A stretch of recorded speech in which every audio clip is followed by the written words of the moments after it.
예, 안녕하십니까. 예, 83세의 지만은 박사가 2년 확정을 받고 다음 월요일 날, 돌아오는 월요일 날 이제 구치소에 이제 가게 되는데요.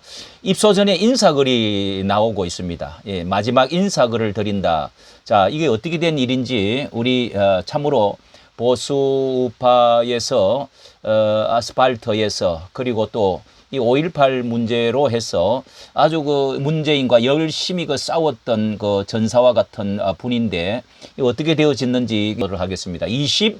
2023년 노정희가 11년 전의 대법원 판결을 뒤집어서 이 노정희 판사는 주심 판사입니다. 대법원 판결을 뒤집어서 북한군은 절대로 강조해 오지 않았다. 따라서 피고인의 개입 표현은 북한군 개입 표현은 범죄에 해당한다. 이런 이제 판결을 뒤집은 판결을 이렇게 해서 반박을 하고 있는 글도 있고요. 그 다음에 이렇게 해서 이제 마지막 여기 마지막 들어가기 전에 인사를 드립니다.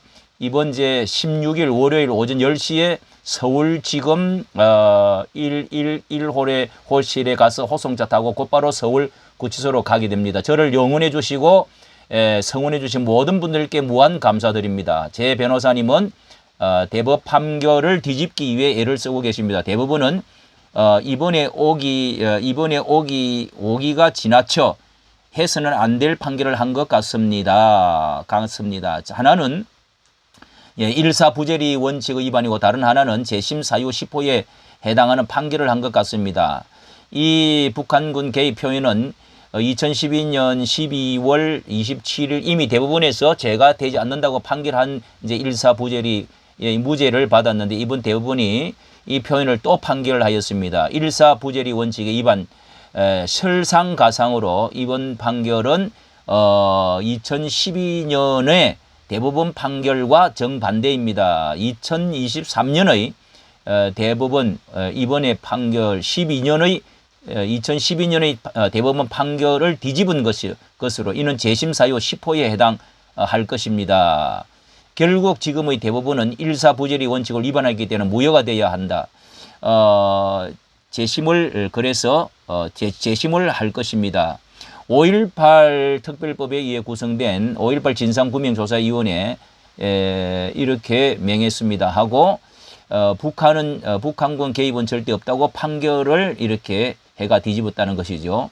자, 여기에 인사말로 저는 북한군 개입을 믿을 수밖에 없는 42개를 제출했습니다. 그런데 1, 2, 3심은 이 42개의 증거를 모두 무시하고 5.18을 민주화 운동이기 때문에 북한군 개입이 있을 수 없다는 실로 황당한 판결을 하였습니다. 판사가 아니라 인민군 군합발입니다.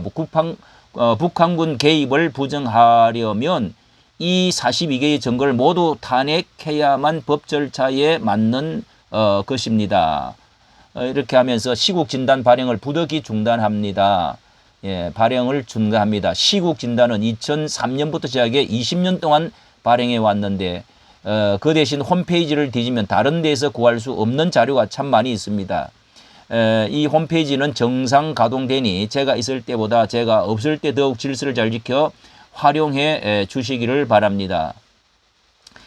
기결수에 대한 면회는 월 4회밖에 안 되는 모양입니다. 사실 가족 면회 정도로 국한되어 있는 셈입니다. 제가 특별히 편지로 면회를 원하는 경우가 아니라면 거부될 수 있습니다. 저를 만나시는 것보다 음으로 도와주시기 바랍니다. 결정적 증거 42에는 재미있는 이야기들이 많이 있습니다. 널리 보급되어야 여론을 만들 수 있을 것입니다. 예, 저의 건강을 위해서 노력할 것이니 부디 모든 분들 건강하시고 행복하시기 바랍니다. 1월 13일 지만은 올림. 이제 나이가 83세가 되어진 이 노구 가지고 이렇게 또 판결이 뒤집힌 이런 상황에 정말 그 안타까운 것을 금할 수가 없습니다. 여기 이게 심리 공판 일시 중단 신청서도 드리고 있네요. 예. 이 심리하시는 사건 정인 한 사람에 2시간 한 사람당 2시간 내외에 신문을 해야 방어가 가능한데 최순실 경우도 2시간 30분이 소요되었는데 1인당 100개 내의 신문사항을 해야 된다는 겁니다. 1인당 이 100개 내외의 신문사항을 피고인이 직접 써야 되는데 이 녹취록과 신문기사들 증거로 제출해야 되는데 교도소에 갇혀 있는 피고인으로서는 실로 감당하기 어렵습니다. 그러니 이것이 방어권이 박탈하는 것이라고 생각합니다. 이렇게 해서 5.18 명예훼손했다는 이유로 2년의 실형을 선고받았습니다. 이 사건 심리를 일시 중단한 후 피고인이 출소한 이후에 재개할 수 있도록 선처해 주시기를 간절히 바랍니다. 2013년 1월 16일 피고인 지만은 미리 이렇게 서울중앙지법에다가 이렇게 공판 일시 중단 신청을 또 해놓은 것도 있습니다. 정말 연세도 있는 데다가 뭐 1인당 이렇게 100개 내의 신문사항을 직접 써야 된다니까 신문사항을 피고인이 직접 써야 한다니까 참으로 정말 많은 시간과 방어 논리가 방어권이 필요하다는 지금 주장을 해서 이 중단 신청을 공판 중단 신청을 하고 있는데요. 정말 참 이것이 42개의 이것에 대해서 이 판결이 뒤집힌 것이 과연 내용이 또 어떤 판사에 의해서 되어졌는 이것이 왜 그랬는지 이런 것에 좀 억울함을 호소하고 있는 것에 대해서 많은 관심을 갖고 좀 기도해 주셔야 될 줄로 생각이 됩니다. 이까지 감사합니다.